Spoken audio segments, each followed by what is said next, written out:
तो अब हम एक कॉन्सेप्ट पढ़ेंगे, renal blood flow auto regulation. Renal blood flow auto regulation का मतलब कि किडनी का जो ब्लड फ्लो है वो खुद ही का खुद रेगुलेट होना। जैसे कभी कभार जो है ना हमारे ब्लड प्रेशर बढ़ रहा होता है, चेंज कम हो रहा होता है, ब्लड प्रेशर कुछ भी हो, किडनी को जो है एक कांस्टेंट ब्लड फ्लो मिलना, तो उसे हम कहेंगे renal blood flow auto regulation. तो इसकी क्या है, constant blood flow to the kidneys despite changes in systemic BP. Systemic BP हमारा कुछ भी हो जाए पर किडनी को जो है एक कांस्टेंट ब्लड फ्लो मिलता रहना चाहिए। फॉर एग्जांपल हमारा ब्लड फ्लो कम होके 80% 80 हो जाए, या फिर बढ़ के जो है 180 mmHg हो जाए, ठीक है, मिलीमीटर मरकरी हो जाए, फिर भी हमारे जो किडनी को ब्लड मिल रहा होता है ना वो कांस्टेंट होता है। अब ये होना क्यों ज़रूरी है, किडनी को कांस्टेंट ब्लड फ्लो मिलना क्यों ज़रूरी है despite of changing blood pressure? अब देखें, ये इसलिए ज़रूरी है क्योंकि हमारी किडनी जो है ना है तो बज़ाहिर छोटा ऑर्गन, पर ये हमारी बॉडी का जो है तकरीबन 20 to 25% हमारा जो बॉडी का सारा ब्लड फ्लो है ना वो किडनीज़ की तरफ जाता है। अब इतना ज़्यादा, इतना हेवी ब्लड फ्लो होने की वजह से अगर इसमें थोड़ी भी कमी पेशी आई, फॉर एग्ज़ाम्पल अगर ब्लड शॉक की वजह से, या फॉर एग्ज़ाम्पल बीपी हमारी बॉडी का कम हुआ जिसकी वजह से अगर किडनीज़ को कम ब्लड मिलने लगा तो नेक्रोसिस हो जाएगा, रीनल नेक्रोसिस या प्री रीनल फेलियर, वो आगे हम पढ़ेंगे। अगर ब्लड जो है ब्लड प्रेशर बढ़ने की वजह से ज़्यादा ब्लड जाने लगा तो हाइपर फिल्ट्रेशन इंजरी हो जाएगी, क्योंकि ज़्यादा ब्लड जा रहा हो ना, 20 to 25% हमारी पूरी बॉडी का ब्लड किडनी को जा रहा होता है, तो इसलिए किडनी की तरफ ब्लड का जो है ऑटो रेगुलेट होना ज़रूरी है। Because kidney receive 20 to 25% of the cardiac output, any change in systemic BP would drastically affect GFR without auto regulation. अब ये दो मैकेनिज़म्स के मदद से होता है ये ऑटो रेगुलेशन, एक मायोजेनिक मैकेनिज़्म, दूसरा ट्यूबुलो ग्लोमेरुलर मैकेनिज़्म की मदद से। मायोजेनिक मैकेनिज़्म ये है कि जब भी हमारी बॉडी में ब्लड प्रेशर बढ़ेगा तो इफरेंट आर्ट्रियोल में भी ज़ाहिर वो ब्लड प्रेशर बढ़ेगा होता हुआ, ठीक है ना। तो अब ये क्या होता है, जब भी एफरेंट आर्ट्रियोल स्ट्रेच होता है ना तो उसमें क्या होती है, मैकेनिकल एक्टिवेशन हो जाती है वस्कुलर स्मूथ मसल में। आर्ट्रियोल्स के अंदर जो वस्कुलर स्मूथ मसल होता है ना वो उसकी एक्टिवेशन हो जाती है, जिसकी वजह से फिर वो क्या करते हैं, वेसो कंस्ट्रिक्शन हो जाती है, क्योंकि वस्कुलर स्मूथ मसल जैसे ही एक्टिवेट होंगे तो वो क्या करेंगे, कॉन्ट्रैक्ट करने की कोशिश करेंगे, तो फिर वो वेसो कंस्ट्रिक्शन हो जाती है एफरेंट आर्ट्रियोल की, जिसकी वजह से भले बॉडी में हमारा ब्लड प्रेशर बढ़ा हुआ हो पर जो किडनी की तरफ ब्लड फ्लो कम हो जाता है, क्योंकि एफरेंट आर्ट्रियोल कंस्ट्रक्ट कर देते हैं, ठीक है। ये है मायोजेनिक मैकेनिज़्म। दूसरा है ट्यूबुलो ग्लोमेरुलर मैकेनिज़्म, और दूसरा है ट्यूबुलो ग्लोमेरुलर मैकेनिज़्म। इसमें ये होता है कि देखें ना, जब भी हमारा ब्लड प्रेशर बढ़ेगा तो NaCl जो है वो ज़्यादा फिल्ट्रेट में आएगा, क्योंकि ज़्यादा ब्लड प्रेशर की मदद से ये चीज़ें ज़्यादा फिल्टर होंगी, इन्हें रीअब्जॉर्ब होने का टाइम ही नहीं मिलेगा। तो ये जब भी NaCl की क्वांटिटी हमारे फिल्ट्रेट में बढ़ती है तो ये क्या करते हैं, मैक्यूलर एडेमा, मैंने आपको पहले बताया था कि सोडियम क्लोराइड की क्वांटिटी को ये जो है सेंस करता है। तो जैसे अगर उन्हें पता चलेगा भाई NaCl बढ़ गया है, ठीक है ना, तो क्या उसका मतलब यही है कि GFR बहुत ज़्यादा है, तो मैक्यूलर एडेमा क्या रिलीज़ करेंगे, एडिनोसिन और ATP रिलीज़ करेगी, जो वेसो कंस्ट्रिक्ट कराएगी एफरेंट आर्ट्रियोल को, ठीक है ना। तो ट्यूबुलो ग्लोमेरुलर मैकेनिज़्म क्या है ऑटो रेगुलेशन का, कि भाई जब भी हमारा बढ़ेगा तो NaCl की क्वांटिटी बढ़ेगी, ब्लड प्रेशर जब भी बढ़ेगा NaCl की क्वांटिटी बढ़ेगी उसमें GFR में, उसमें फिल्ट्रेट में, तो वो ही जो है NaCl को मैक्यूलर एडेमा सेंस करेंगे, भाई ज़्यादा आ रहा है, तो ये खुद ब खुद जो है रिलीज़ करेंगे क्या, एडिनोसिन और ATP, जो एफरेंट आर्ट्रियोल को वेसो कंस्ट्रिक्ट कराएंगे, जिसकी वजह से ब्लड प्रेशर जो है उसमें किडनी में कम हो जाएगा। भले हमारी बॉडी में ब्लड प्रेशर जितना बढ़ा हुआ हो पर जो रीनल ब्लड फ्लो है वो फिर ऑटोमेटिकली कम हो जाएगा because of vasoconstriction of afferent arteriole. दूसरा एक कॉन्सेप्ट है रीनल प्लाज्मा फ्लो वाला। अब जैसे कि हमें पता है कि एफरेंट आर्ट्रियोल से हमारा जो ब्लड आता है, ठीक है ना, यहाँ से ग्लोमेरुलस में, यहाँ से फ़िल्टर होकर बाउमन कैप्सूल में, फिर एफरेंट आर्ट्रियोल से जो है फ़िल्टर होने के बाद जो भी ब्लड है वो एफरेंट आर्ट्रियोल से निकल आता है।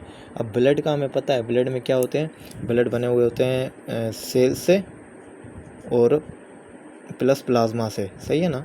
तो यहाँ पे जो भी चीज़ फ़िल्टर हो रही होती है, सेल्स तो फ़िल्टर हो रहे नहीं होते, बाकी जिस भी चीज़ की फ़िल्ट्रेशन हो रही होती है, सोडियम है, ग्लूकोज है, ड्रग्स वगैरह है, वो प्लाज्मा में प्रेजेंट होते हैं, ठीक है, जिसकी भी।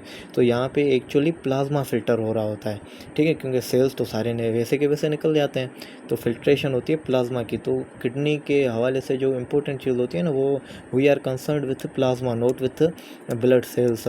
तो इसलिए हम जो है किडनी के हिसाब से क्या मेजर करते हैं, renal plasma flow. Blood flow भी करते हैं, पर मेजर इंपॉर्टेंस किसकी होती है, प्लाज्मा की। तो रीनल प्लाज्मा फ्लो क्या है, volume of plasma entering kidneys पर मिनट। 1 मिनट में कितना जो है प्लाज्मा दोनों किडनीज़ में आ रहा है, उसे हम रीनल प्लाज्मा फ़्लो कह देंगे। वो रीनल प्लाज्मा फ़्लो कितना होता है, 600 ml पर मिनट, मतलब 600 ml पर मिनट जो है प्लाज्मा हमारी किडनी में इंटर हो रहा होता है।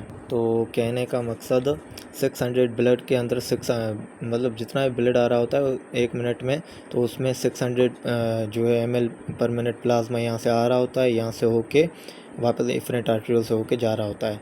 ये इसका मतलब ये नहीं 600 पूरा पूरा इसके अंदर चला जाता है, वो अलग बात है, वो GFR हो जाएगा, वो नहीं।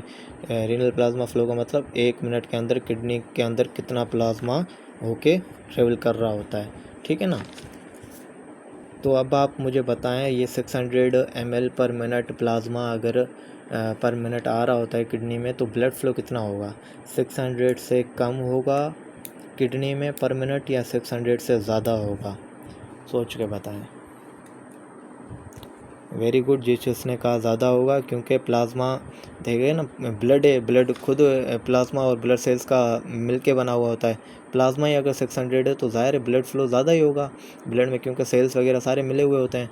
तो अगर प्लाज्मा फ्लो 600 पर ml पर मिनट है, तो ब्लड फ्लो 600 से ज़्यादा ही होगा फिर, ठीक है ना। ब्लड फ्लो कितना होता है, 1000 ml पर मिनट होता है, जिसमें 600 ml क्या होता है, प्लाज्मा होता है, बाकी 400 ml क्या होते हैं, सेल्स वगैरह होते हैं, ठीक है। अब 600 ml पर मिनट प्लाज्मा होता है ना, इसमें भी 20% जो है फ़िल्टर हो जाता है, जिसे हम GFR कहते हैं। फॉर एग्जांपल ये देखें ना, यहाँ से प्लाज्मा जो आ रहा होता है ना, इसमें 600 ml आ रहा है, इसमें कुछ फ़िल्टर भी होता है, मैंने कहा था आपको, जो फ़िल्टर होता है उसे हम GFR कहते हैं।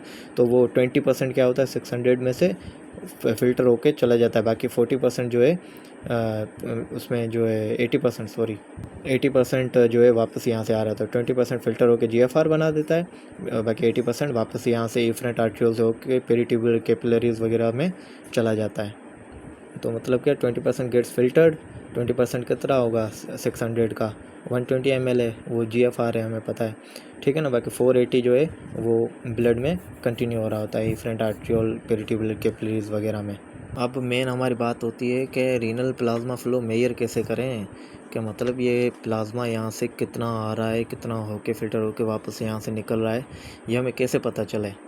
जैसे हमने GFR पता लगाया था ना, कि GFR भी वैसे नहीं पता लगा सकते, यूरिन में कितना जो है वॉल्यूम आ रहा है उससे हम GFR पता लगा लें, क्योंकि यूरिन में भी यहाँ से फ़िल्टर बहुत ज़्यादा जो है रीअब्जॉर्ब हो रहा होता है, कुछ चीज़ें सीक्रेट हो रही होती हैं। GFR का वैसे पता नहीं लगा सकते, तो हमने इन्यूलिन यूज़ किया था।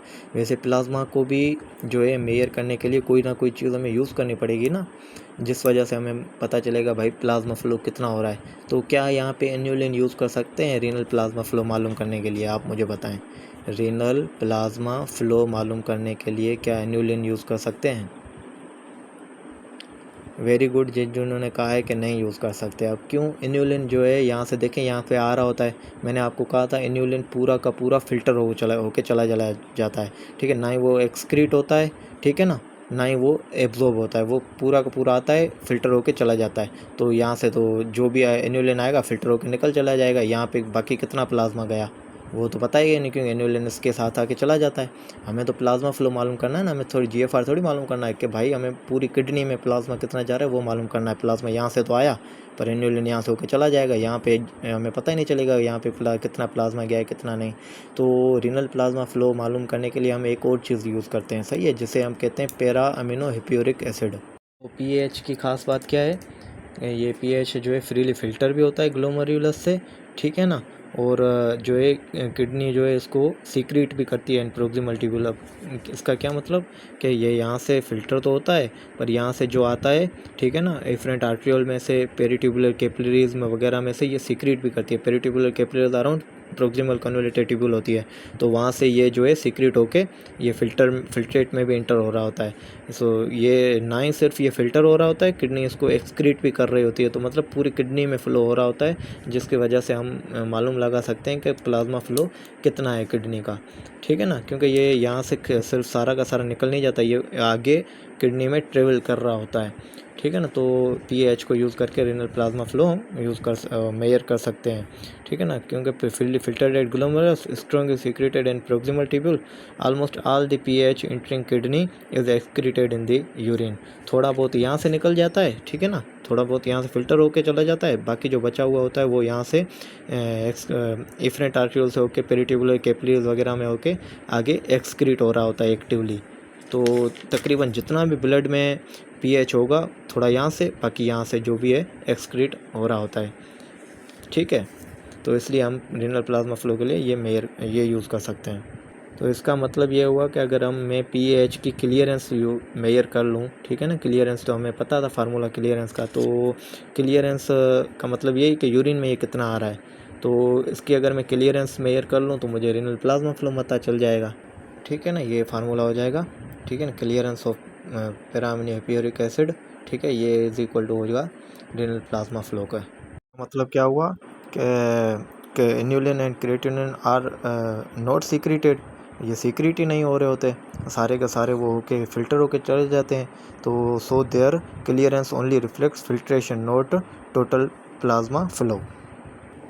तो और इम्पोर्टेंट चीज़ है कि जो हम ये पीएच को यूज़ करके जो हम मेजर कर रहे होते हैं वो अफेक्टिव रीनल प्लाज्मा फ़्लो होता है, वो एब्सोल्यूट रीनल प्लाज्मा फ़्लो नहीं होता है। ये अफेक्टिव रीनल प्लाज्मा फ़्लो से क्यों कहा जाता है, क्योंकि यहाँ पे जो सारा का सारा पीएच यहाँ से यहाँ पे आ रहा होता है वो पूरा का पूरा यहाँ से किडनी में एक्सक्रीट नहीं हो रहा होता, जो पीसीटी वगैरह के अराउंड जो पेरिट्यूबुलर कैपिलरीज में है ना, जो हम बात करेंगे पूरा का पूरा वो थोड़ा बहुत रह जाता है, थोड़ा बहुत वो वापस ब्लड में इंटर हो जाता है, पूरा का पूरा यहाँ से एक्सक्रीट नहीं हो रहा होता। इसलिए हम जो है renal plasma flow absolutely major ही नहीं कर सकते, क्योंकि थोड़ा बहुत वो जो पीएच जो है वो ब्लड में रह रहा होता है, वो पूरा का पूरा एक्सक्रीट नहीं हो रहा होता।